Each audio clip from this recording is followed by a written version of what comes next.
let's take a look at our top selections for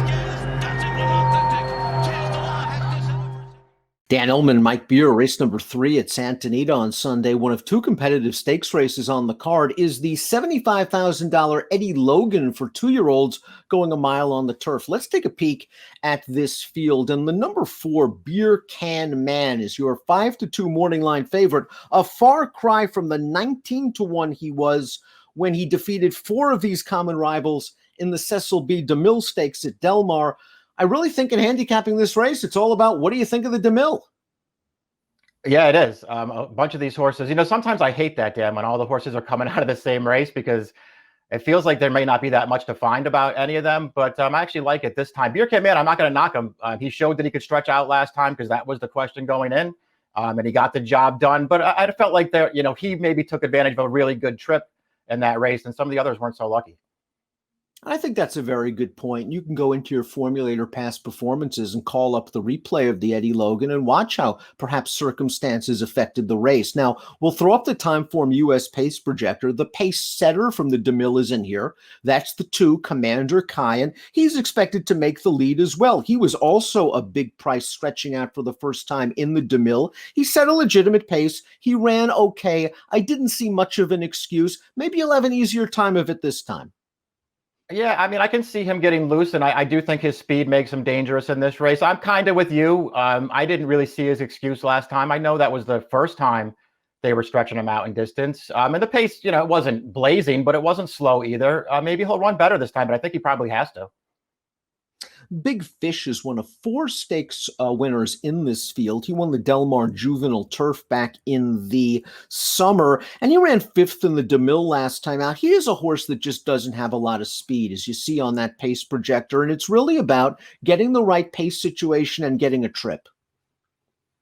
Yeah, we'll see what kind of trip he can get in this race. I thought all in all, he ran pretty well last time in the DeMille because, as you mentioned, he was last early in there. They did that by design. It looked like they took him back to off the pace right from the start. And he was, just sort of always on the outside. He had to come around wide to the stretch. I thought he raced time pretty well at the end. And in a lot of ways, it was a big step forward, I thought, from his prior race. And we touched upon Commander Kai. He is the expected pace setter. He really hasn't run a bad race at all. And if he gets loose under Johnny Velasquez, he has a shot. I do think 7-2 is a little bit light for Commander Kai. Barrister Tom, the 3. If you don't like the DeMille, well, he's one of 2 horses in the race that didn't compete in that stakes effort.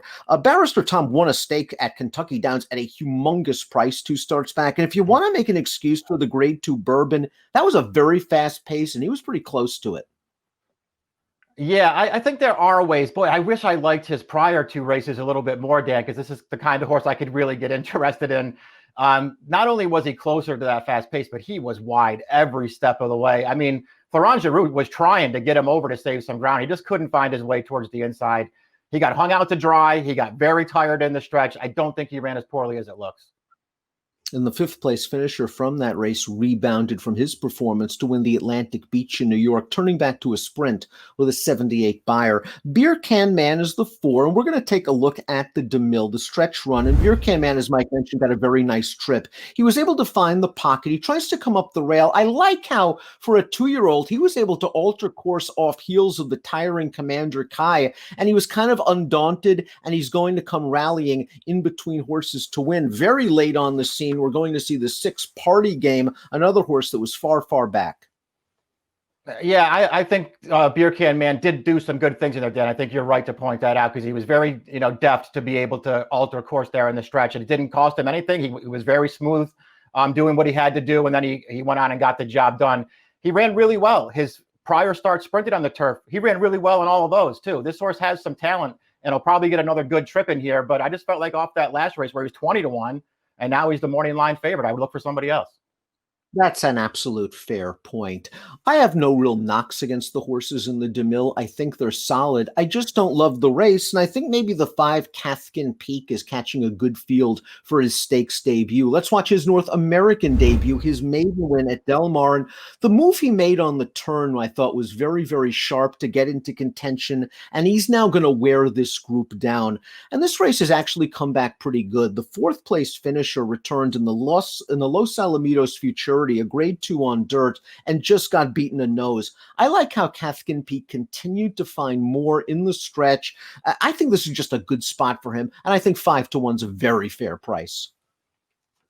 We look at him the exact same way, Dan. I think he is a very fair price on the line, and I thought he ran really, really well in his stateside debut. If he takes a step forward off of that, I think he's a handful in here.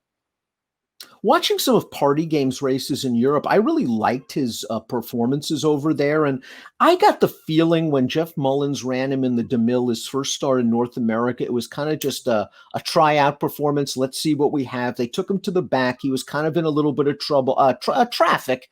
And then when he came into the stretch, he was finishing up late. I think he's going to be a lot tighter this time around. And at 15-1, boy, there are a lot worse 15-1 shots in the world than him. Right. We look at him the same way too, Dan. I did like his races over in Europe before he got here. And I sort of look at his DeMille the same way that you do. I mean, he, to me, never really had a fair chance in there. So of all the horses coming out of that race, he was the one that I was most interested in because he just got, caught behind horses around that second turn, lost a lot of position, actually wound up last at the top of the stretch. Irad took him to the outside in the stretch. I thought he was racing on deceptively well at the end of that race. He was never a threat. He never looked like he was going to win, but that, to me, was a deceptively good effort.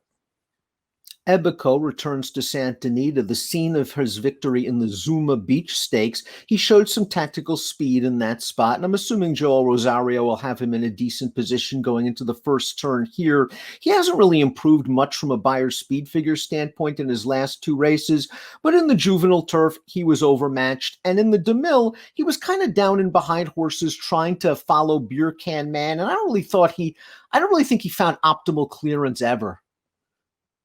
Yeah, I could see giving him that excuse as well, because I think his rider did the right thing. He was following the right horse, Beer Can Man, but Beer Can Man actually got himself into the clear. This horse maybe didn't get quite as clear. Thought he ran okay, but I do feel like he's now run the same race 4 times in a row over here, and I want him to take a step forward. No, we look at it the same way. He's going to have to step up because he's found a level, and that level is okay, but it's not like you want to take him at a relatively short price. Let's take a look at our top picks for the Eddie Logan Stakes. Party Game, the 6, is going to be a great price, and I think he'll be a lot tighter in here. I like Cathkin Peak, the number 5, trying stakes horses for the first time. I like your horse too. I thought he ran well in that debut, but I feel like I have to give Party Game one more chance, especially that morning line's close to right. I got to bet that horse. Mike's going 6, 5, 7, and 2. I'm going 5, 4, 2, and 1. It's the Eddie Logan at Santa Anita on Sunday. Good luck.